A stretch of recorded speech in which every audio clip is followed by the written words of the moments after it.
COVID-19 is a continuing threat here in Lubbock, but a new outbreak could cause even more problems without taking precautions. MCTV's Carmen Brown has a look at how one campus department is helping the tech community avoid a twindemic.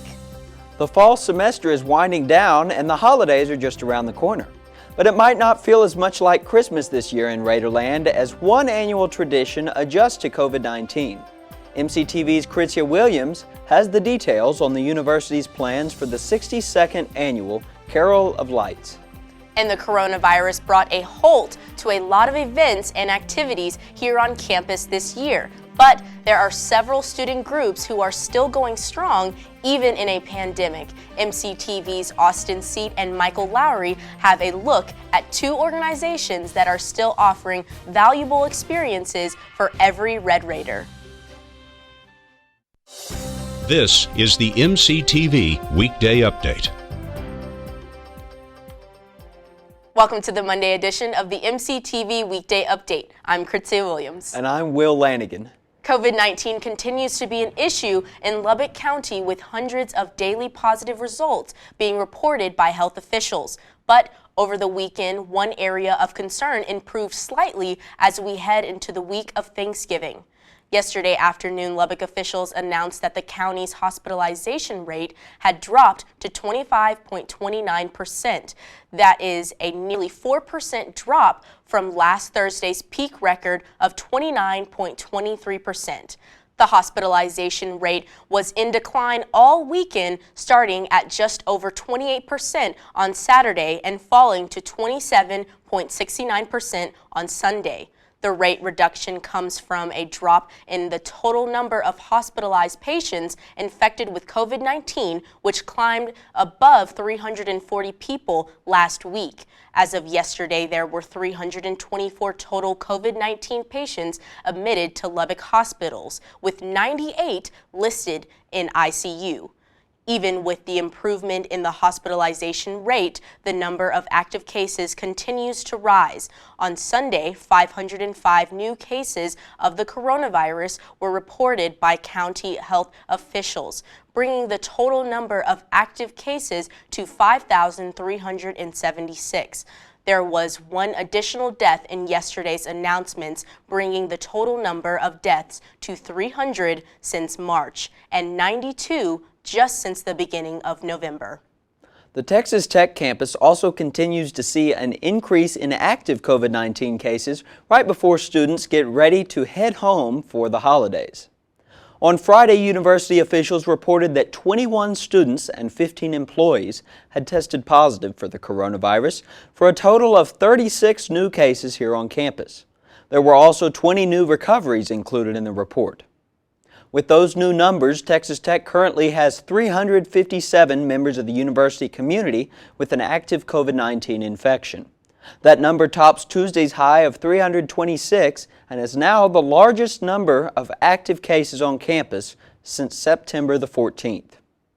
Friday's report also added to the number of new cases for the week, bringing last week's total to 225. An increase of just over 10 infections from the previous week's report of 214. Free on-campus COVID-19 testing continues this week at the Texas Tech Museum Sculpture Court, located on the west side of the building. The walk-up clinic will be open from 10 a.m. to 4 p.m. through Wednesday. The clinic will be closed for the Thanksgiving holiday from Thursday through this Sunday. Then next Monday, November the 30th, the clinic will reopen and remain available to the tech community until the last day of classes on Wednesday, December the 9th. For more information on free COVID-19 testing, visit emergency.ttu.edu/coronavirus and click on the testing link near the top of the page. The coronavirus is causing lots of issues for healthcare workers both here in Lubbock and around the United States. But COVID-19 is only one of two infections that could continue to wreak havoc on hospitals through the cold months in what is being termed a twindemic. But as MCTV's Carmen Brown shows us, one department here on campus is providing a free option to help students stay as healthy as possible during the winter break. Recently, Texas Tech University has given students the opportunity to receive free flu shots. The free flu shot clinic was held at the Student Wellness Center and at Urbanovsky Park on Wednesday, where students were welcomed with no appointment needed. Raylene Sexton, who is a senior LVN at the Student Wellness Center, has been a part of the vaccination process. She says that the school provided them with 1,000 free vaccines, and they have halfway met that number. Tech has given 1,000 vaccines for the student free of charge, and we've had a clinic every day this week. So far, we have given about 470 flu vaccines. So far, the free flu shot clinic has been very successful. Many students of different classifications have taken advantage of this opportunity. In fact, there have been many students where this is their first time receiving a vaccination. Texas Tech senior Kendall Banowski was one of the students who participated in the flu clinic early this Friday morning. Along with the benefits of receiving the seasonal flu vaccine, she eagerly expressed that not having to pay for the vaccine is also an advantage. I think this is a very important and good opportunity. To be able to get something free is very rare, so especially medically. And so I think it's very, very neat that they offer this opportunity for a free flu shot. Banowski, who contracted the flu on last year, explains how important it was for her to get vaccinated this school year. Last Christmas, I ended up getting the flu, and then it developed into pneumonia. And with COVID going around, you just don't really, the hospital is not anyone's main choice, but especially not right now. So it was really important to protect me and my family as well. Teaching assistant Emily J. encourages all students to get vaccinated, not only for their safety, but also for those around them. Everyone should get a flu shot, especially this year. It's the best way to protect yourself and then everyone that you care about. Friday, November 20th was the last day that the free flu shots were offered. However, vaccinations are still available for students who would like to get one at the Student Wellness Center, which is located on the corner of Flint and Main Street. For MCTV, this is Carmen Brown. With Thanksgiving only a few days away, the upcoming holiday break is usually the first thing on most students' minds. For university officials, this is also typically the time when the campus is preparing for one of its biggest events of the year. But as with all things 2020, changes have been made in light of COVID-19. Krizia has been following this story and has more. Krizia? Thanks, Will. The lights are up around Memorial Circle, the wreath is hung in the Science Quad, and there's even posters around campus advertising the 62nd Annual Carol of Lights. But if you didn't look closely, you might have missed one important detail that might have you changing your plans if you were hoping to attend Tech's most beloved holiday event. In Lubbock, the temperatures are dropping and Texas Tech's Christmas tree is going up. And of course, that means the annual Carol of Lights is right around the corner. Assistant Director for Student Leadership Development for Student Housing, Anna Burton, says this year's event is different by nature, but not by emotion. So this year is definitely different because it's virtual.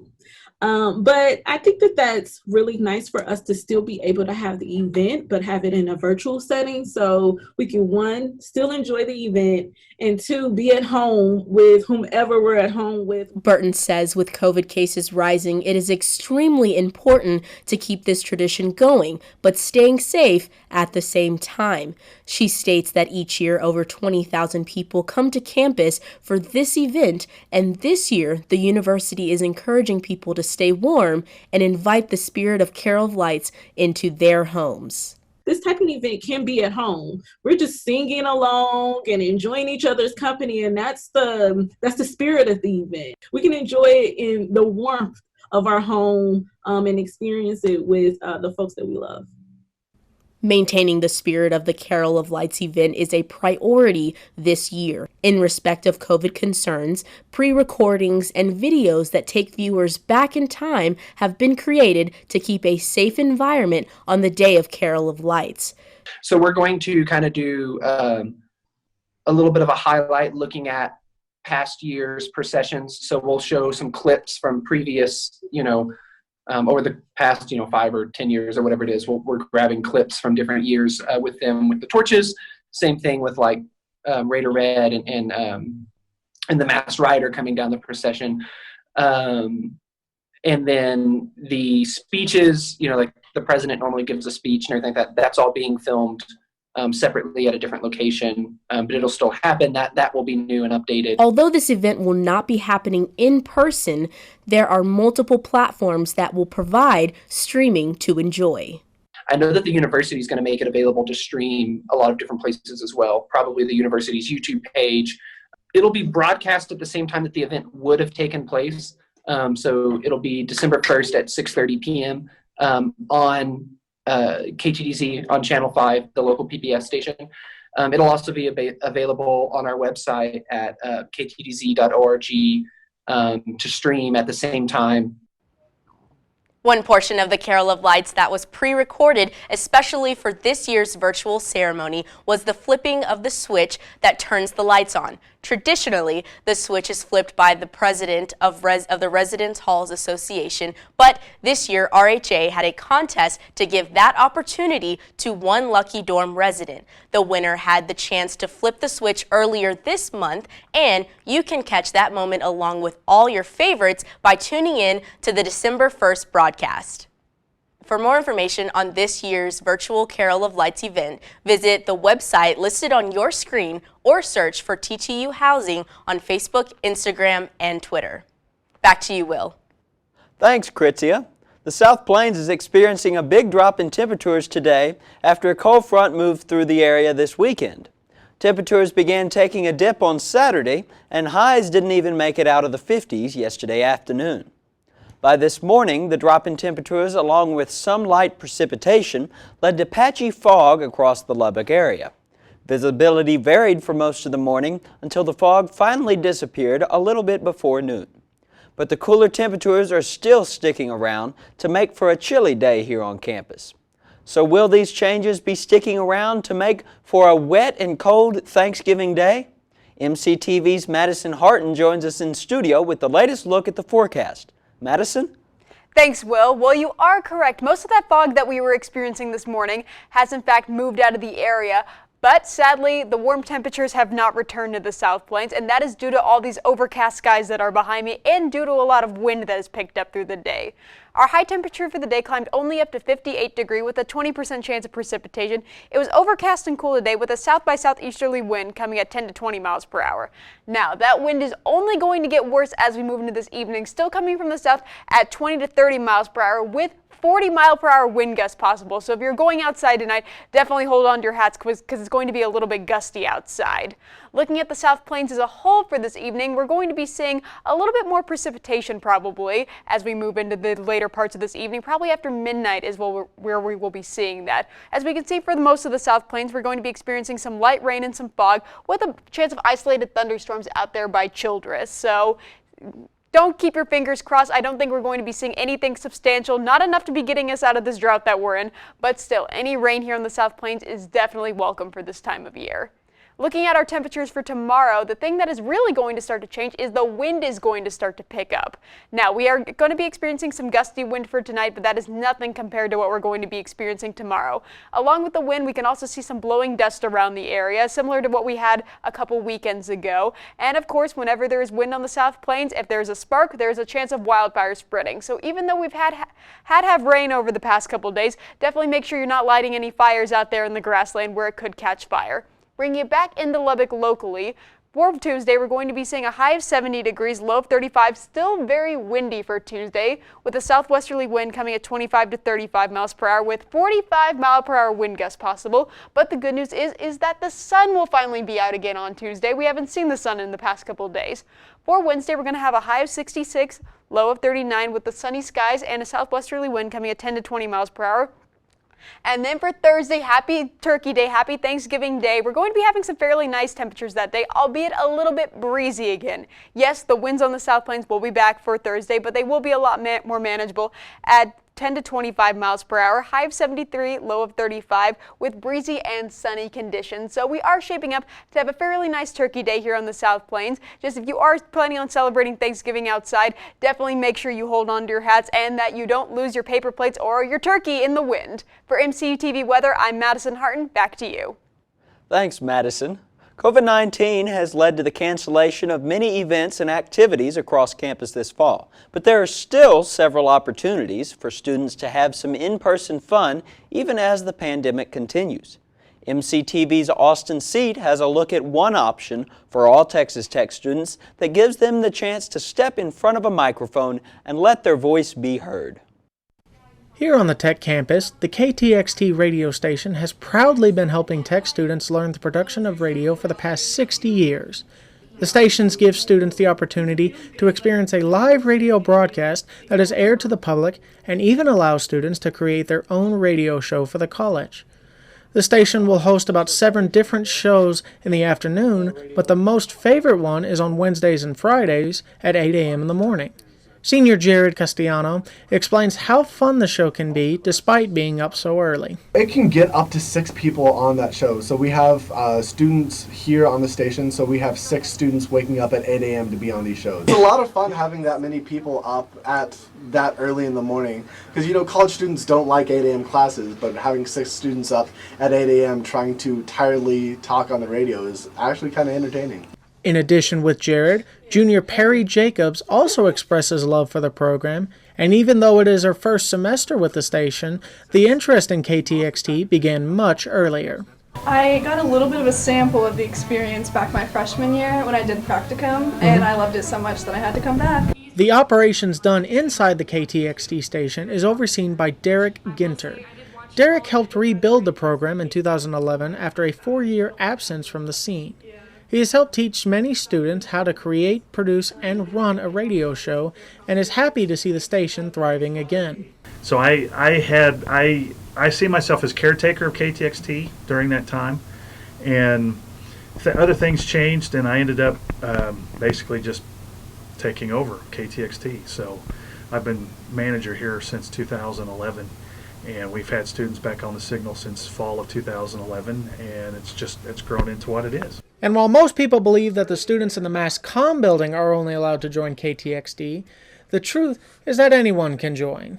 We try to involve students from all walks of campus. It's open to any and all majors. You do not have to be a major in the College of Media Communication. We've got history majors, political science majors, engineering students, pre-law, pre-med, pre-nursing. I mean, students that work at KTXT represent the entire campus community. If you would like to know more about KTXD and what they offer, you can visit their website here at ktxdfm.org.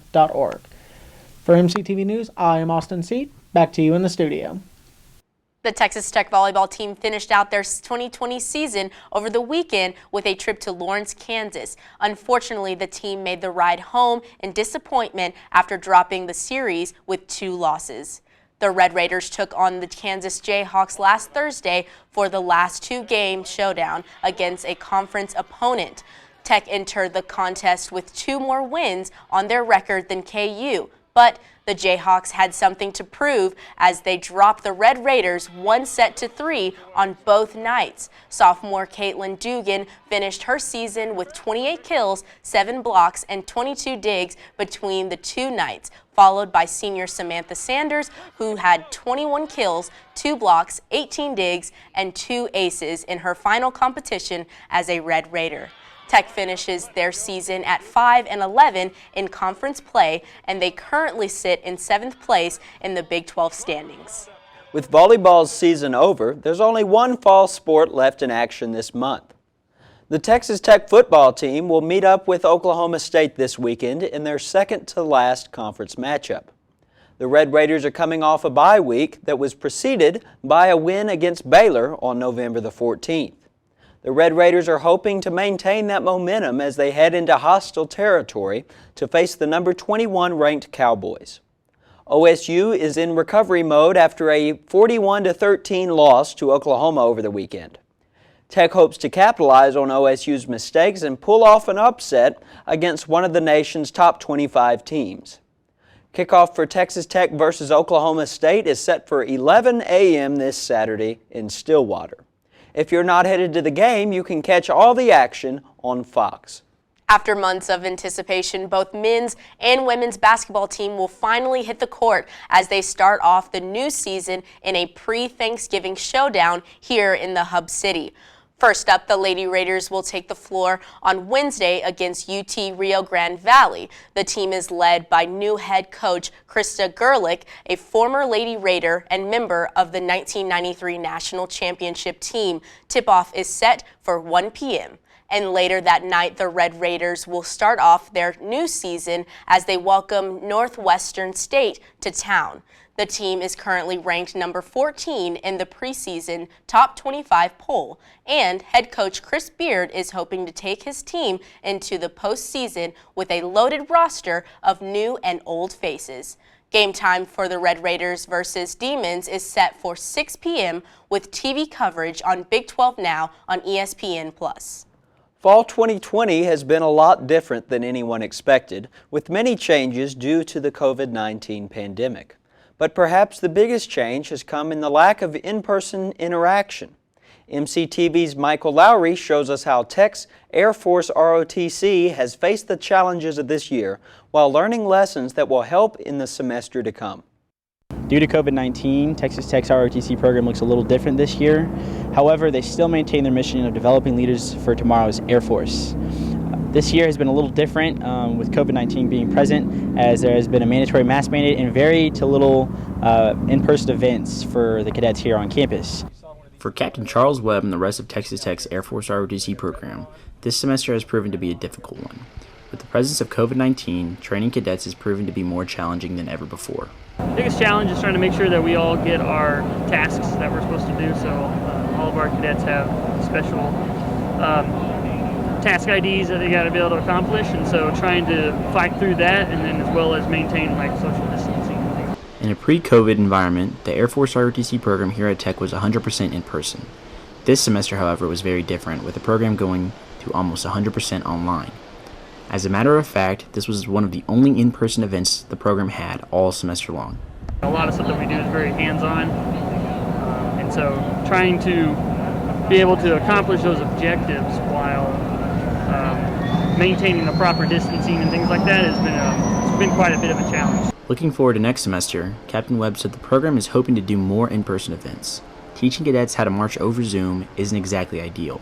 However, Webb said the program will always keep the cadets' safety first, while at the same time maintaining the integrity of each cadet's education. Right now we're planning on trying to go forward and do face-to-face, just to maintain that level of proficiency for all the tasks, marching, things like that. Captain Joseph Brown, as they say in the Air Force, flexibility is the key to air power. Brown said that the program is in a position where they can quickly adapt to whatever situation COVID-19 might throw their way in the coming months leading up to next semester. If it becomes safe enough to do in-person events, they can do that. But if the pandemic worsens, they can move exclusively online just as easily too. Plan for the worst and hope for the best kind of situation. We're in an environment now where we can adapt to either in class or online, so we would like to go in person as much as possible. But if COVID ends up being a factor and gets worse, we're ready to adapt. For MCTV, I'm Michael Lowry. So, Will, with in-person classes wrapping up tomorrow, are you planning to come back to campus after the Turkey Day break? Well, I am planning to come back. I'm in the going band, so I'll be at the Kansas game. Hopefully we don't lose to Kansas like we did last year. I hope not too, but surprisingly you can never stay away from Hub City too long. I'll be back. But that's all for today's edition of the MCTV Weekday Update. Thanks so much for joining us, and be sure to check ttuhub.net every day for more news. Have a happy Thanksgiving, Merry Christmas, Happy New Year, and a great holiday season, and we'll see you again in the spring.